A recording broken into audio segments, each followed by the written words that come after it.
My name is Drea. I'm a mom of two girls under 2 years old, and I picked up knitting while I was pregnant with my second. It's been an obsession for me. I can't stop knitting. I knit every single day since my daughter was born. I want to start this podcast to inspire other moms or connect with other moms who are in the same boat as me, just obsessed with knitting for their kids or for themselves.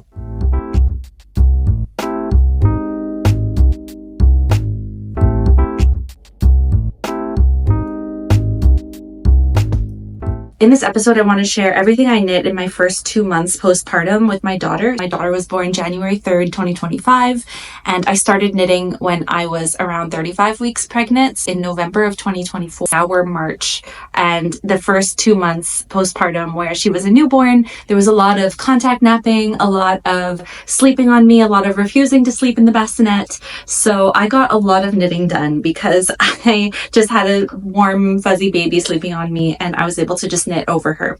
I'm hoping this is going to continue as she grows. I mean, it's my second baby, so I know what to expect with the second one.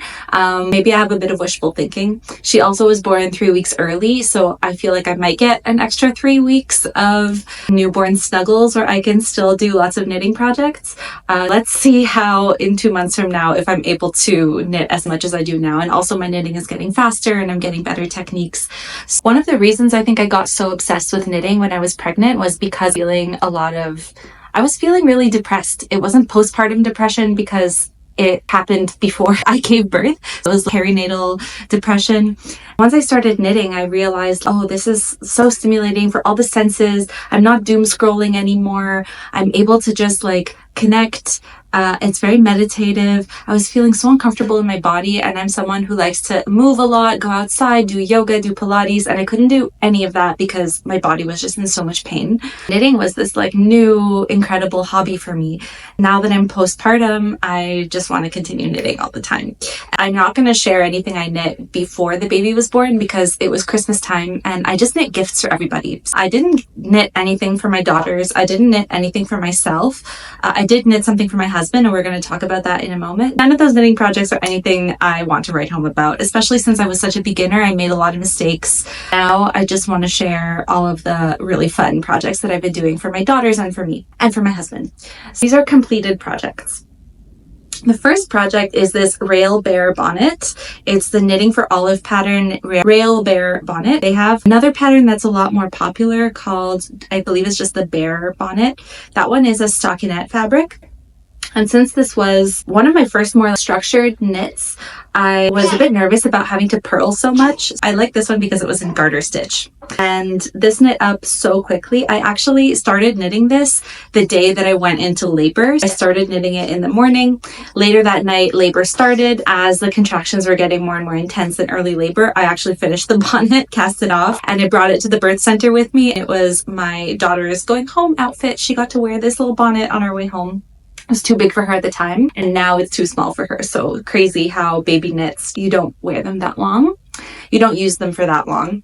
I actually didn't want this to be her going home outfit. She came 3 weeks early, so I was not expecting this to be her going home bonnet or her bonnet that represents her birth forever. I'm going to cherish this and keep this thing forever, and I never want to let it go now because it's so special. But it's made with this yarn that I didn't even like. It's this gray color that I'm not happy about.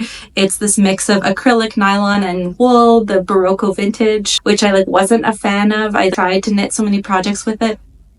I don't know why I cast it on with that yarn. It was just what I had in stash. The whole time my contractions were getting more and more intense. I was why did I cast it on with this yarn? I wish I had done a nicer yarn. Anyway, this is the Rail Bear bonnet by Knitting for Olive for my daughter Clara, who is now 2 months old. My second project in January was the Oslo hat. This is the second time I make the Oslo hat. I actually made this as a Christmas present for my husband. I measured his head size when he had a lot more hair, and I measured the wrong size, or I wasn't very specific about measuring his head. I cast on the wrong head size. It was too big. I didn't know about barber cord at the time, so I just felt he can't try it on. He can't try it on. It must be the right size because I measured his head. It was not the right size. I cast on another one at the size medium. because I measured his head and okay, he was perfect for size medium. I was using double Sunday yarn, which is exactly the yarn recommended in the pattern, with the 3.5mm needles, which is also what's recommended in the pattern. Did I do a gauge swatch? No. Did I even measure the gauge on my off gauge hat? No. I just went for it and made a second Oslo hat. It was in the same color too, which I also found really boring. If you don't know, in the first few weeks postpartum, you and your partner will be feeling a lot of resentment for each other. And you'll get on each other's nerves a lot. So this project did not go that quickly because every time he got on my nerves, I put the project down and started working on something else. Only when I was like, oh, okay, I love my husband, then I started knitting it again. And then when I was like, oh, he's so annoying today, I like wouldn't knit it. I don't know if anyone can relate to that. So that was the story. He still wears the size medium hat every day. It's just a little bit too big now. I think it's just because it's too long. So it sort of like sinks down over his eyebrows and just like sits a bit too low. I've seen a lot of people on Ravelry who actually don't make it as long, make it a little bit shorter, maybe an inch shorter. And probably I should have done that, but who knows? I mean, he still wears it every day. I'm thinking of maybe trying to shrink it. So either putting it in the spin cycle in the washing machine, washing it in hot water, putting it in the dryer, or maybe even putting an elastic to try and get it to fit his head a little bit better. I mean, the winter season is almost over, but here we wear beanies up until the springtime. He'll probably be wearing it a lot. That was the Oslo hat by Petite Knit with double Sunday yarn. My next project that is pretty much completed, I'm considering this a completed project, is the Monday Sweater Junior by Petite Knit. This one is for my toddler, who is 21 months now. I cast it on when she was 19 months. That's how old she was when my second daughter was born. I made it in a size 2 to 3 years old. It uses 4mm needles and DK weight yarn, so I use the double Sunday again. The pattern is just one color, but I decided to put 2 colors in. Originally, I wanted to do more of like a variegated yarn, but when I saw the price that would cost me for my first sweater project and a project for my toddler, which she wouldn't wear for more than a year, and that is probably going to get dirty at daycare or at home, I was like, I'm not going to spend $100 on yarn on my daughter's sweater. I'm going to maybe spend $60 on double Sunday. And I have a bunch of scraps left over that now I'm using to make her a hat. This is my first sweater project. I really wanted to make my first sweater project a raglan because I wanted to knit in the round the whole time. I wasn't afraid of German short rows. I did the German short rows on here. It went super well. The only thing I got lazy about in this sweater, like obviously I haven't weaved in the ends yet, but that's because I got lazy with the bind off. When it came time to bind off the body and I saw double knitting Italian bind off, I was like, what? Why am I going to do that? Especially Italian bind off on this big of a circumference. That's craziness to me because you need to cut the length of yarn 3 times the length. Anyway, I was not down for that. I just did a regular bind off and now I find it looks really ugly. So I haven't let her wear it yet and I haven't blocked it and I haven't weaved in the ends because I want to redo the bind off on the bottom because I feel like an Italian bind off will just look so much nicer and I'll be so much more happy with the result down the line. For the sleeves, I had put it down and started other projects, so I learned Italian bind off and I wasn't so scared of it anymore. So I did one of the sleeves in Italian bind off and it's so much nicer. So I'm going to undo the other sleeve bind off, do Italian, and then undo the bottom and do Italian bind off. I'm not sure about keeping it in an Italian tubular bind off by keeping the 2 rows of double knitting. We'll see. I'm so happy with how it turned out. It's so pretty, except for the bind off, but I'm going to fix that. It's so cute. I can't wait for her to wear it. She's only worn it when it was a whip. I'm so happy with the project and it got me excited to cast on my first sweater for myself. So this is the Monday Sweater Junior by Petite Knit using double Sunday. Rookie mistake, I forgot my microphone for the first half of the video, so here it goes with better sound. My next finished project in my first 2 months postpartum was the Sophie hood. So I had made Sophie scarves before. I wanted to make something for myself and I wasn't ready for my first project for myself to be a sweater because I knew how intense a sweater can be. I kind of wanted that more immediate satisfaction. So I cast on the Sophie hood. I did not realize this would be like almost as much knitting as a sweater. It's so big and it used so much yarn. So this was like $60 worth of yarn to make this. I probably could have just made a sweater in the time that I made this hood, but I love it. I love the yarn that I used. So this is the Sophie hood by Petite Knit and I used Cama Rose Sneffnug in the color Hindbear.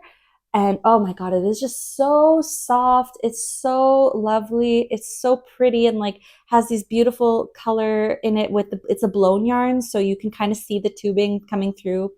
So it gives these like little white specks through it.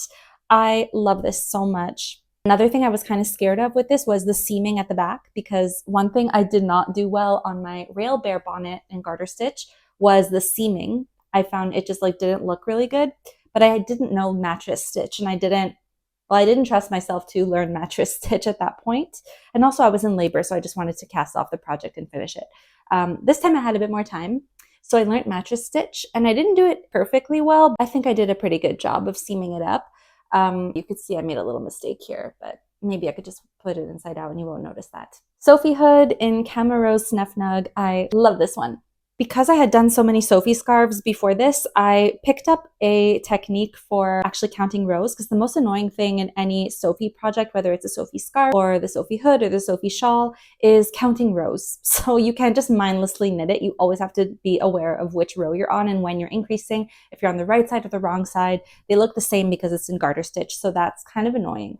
And so what I would do is I would put stitch markers on the I-cord, because each stitch of the I-cord was 2 rows. With garter stitch, I really can't tell if it's a right side row or a wrong side row, or if I did an increase or not an increase. I can't tell.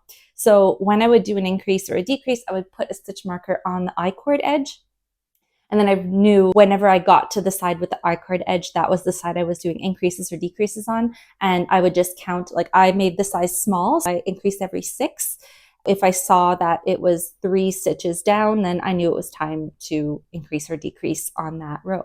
Little tip if you're making a Sophie scarf or a Sophie hood. Project was another rail bear bonnet. Because I had so much fun knitting this one, I decided I'm going to knit them for all my friends' babies because I have time now. So I knit a second one this time with knitting for olive merino that I had in stash. And you also have to understand that when I was immediately postpartum, things were really difficult with a newborn. We were in the trenches. I was still recovering from my birth and we couldn't go outside. My first outing out of the house postpartum was to the yarn store to buy new yarn. I was going crazy just using stuff in my stash before that. I made this rail bear bonnet for my friend's baby with knitting for olive merino that I had in stash in this brown color. And I also knit her a pair of warm little toes sock pattern that matched with the bonnet. And the warm little toes sock pattern was so fun because I got to learn how to do a sock in such a short amount of time. It worked up in just one day and went super, super well. It was so fun. I was able to do this little textured pattern on it. That was really fun to do. I'm definitely going to make a bunch more of those warm little toes socks. And I learned how to do Kitchener stitch on that one to close up the toe, which was also really cool to learn how to do. My last completed project in my 2 months postpartum was the November balaclava mini. I made this for my toddler because her current hat is too small. I was being really stubborn about, we are not going to go buy her a new hat. I have tons of yarn at home and I can knit. So I'm going to knit her a cute balaclava. Once I found this yarn that was the right gauge, it's an Aran weight yarn. It's the Sandisgarn Poppy. And when I saw all these little rainbow specks in it, I was like, oh my gosh, this would be so perfect for my toddler. She's going to look so cute in it. So I started knitting the balaclava. The mistake I made this time was I didn't measure her head. I went with the age size recommendation. Now, I did that for the sweater because I was like, if it's too big, no problem. She'll grow into it or it'll have an oversized look and that's really cute on toddlers. For this, I really should have measured her head. I just went with the 2 to 7 year old size. She's going to be 2 in 3 months. It is way too big. This yarn is also way too itchy for her. It's not very soft. So as soon as I put it on her head, she ripped it off. Hopefully next year or the year after, she will want to wear it, or maybe my second daughter will eventually want to wear this when she's 3 or 4 years old. So we're going to have to put this in storage for a while until someone can wear it. I learned how to do fisherman's rib. I believe it's half fisherman's rib, but Petite Knit calls it the fisherman's rib. I really loved knitting this, especially for projects knitting flat, because you do the knit one below, purl one the whole way for the first row. And then on the wrong side, you just knit across. So there's not that much purling and your purls are interrupted with these really fun knit one below stitches. The only problem with this is that it's so hard to correct your mistakes. I had one or two mistakes that I was able to correct, one or two mistakes that I left in there for good measure. But definitely if it's a more serious project, like a cardigan or something in fisherman's rib, I would definitely put lifelines in. I did not put lifelines in for this one because I didn't really feel I needed to. I just went with it. I'm definitely going to make myself a November balaclava now. The spring is here. It's going to be a really cute accessory for springtime. I thought my Sophie hood would be good for the spring, but I think with the alpaca in here, it's going to be a bit too warm. So I'm going to make myself a November balaclava adult size for myself. Stay tuned for that. Now I want to talk about two projects that I abandoned during my first 2 months postpartum. My friend Cassie started, it's sort of like a knit along, but it goes throughout the whole year. She gave herself a challenge to knit one pair of socks every month for 2025. So this is 12 pairs of socks in 2025. And I was like, great, I want to learn how to knit socks. I'm going to join this group, and maybe I won't knit a pair every month, but I could at least knit one pair of socks and just like get inspired by people in the group. I cast on a free pattern. They're the I'm So Basic socks by Summer Lee Knits. I cast them on and I couldn't get farther than this. I hated it. I hated knitting this. First of all, the gauge of knitting a fingering weight yarn, it's not inspiring for me because it just goes so slowly. I'm not that fast of a knitter yet. And I bought these 9-inch circulars instead of doing it in magic loop. It cramped up my hands so much knitting with it. The needle is so thin.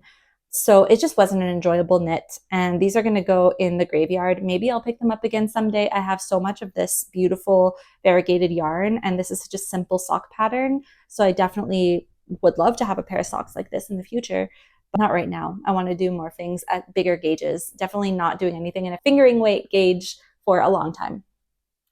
The second project I abandoned, well, not because I wanted to, but because the yarn store was out of the yarn that I'm using. I cast on the Cloud sweater by Petite Knit, also using the Camarose Sneffnug. I loved knitting with Sneffnug so much for my Sophie hood that I wanted to knit another project with it. When I saw the Cloud sweater used Sneffnug, I was like, okay, I need to cast that on.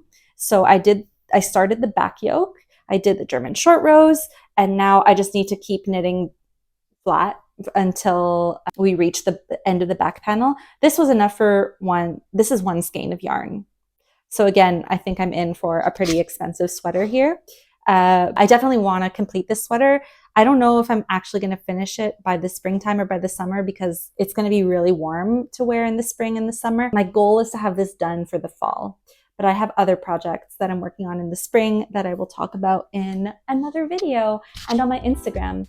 So if you want to follow along on my knitting adventures as a mom of 2 under 2, knitting for my daughters, knitting for myself, and just trying to get through postpartum by knitting every day, you can follow me on Instagram, you can subscribe, and I'm really looking forward to connecting with you.